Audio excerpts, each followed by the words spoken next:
হঠাৎ করে অভিনেতা অভিনেত্রীদের ওপর গুলিবর্ষণ ও হামলা শুরু হয়েছে। এ যেন কোনো মুভি বা ওয়েব সিরিজের দৃশ্য। প্রিয় দর্শক, আপনারা জানেন দেশের অবস্থা খুব একটা ভালো নেই। চারিদিকে শুধু মারামারি, হানাহানি এবং ধর্ষণ হচ্ছে।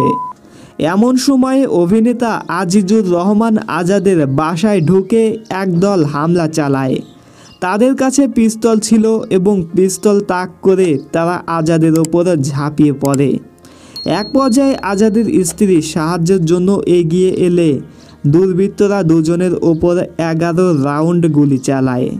একটি গুলি আজাদের স্ত্রীর কপাল ছুঁয়ে বেরিয়ে যায় এবং আজাদের 2 পায়ে 3টি গুলি লাগে। বর্তমানে দুজনেই হাসপাতালে চিকিৎসাধীন অবস্থায় রয়েছেন।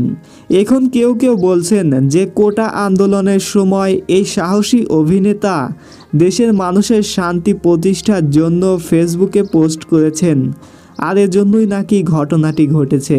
প্রিয় দর্শক, তাহলে কি এবার দেশের সব অভিনেতা অভিনেত্রীদেরকে টার্গেট করছে হামলাকারী সন্ত্রাসীরা? এ বিষয়ে আপনি কি বলেন? কমেন্টে লিখে জানাবেন।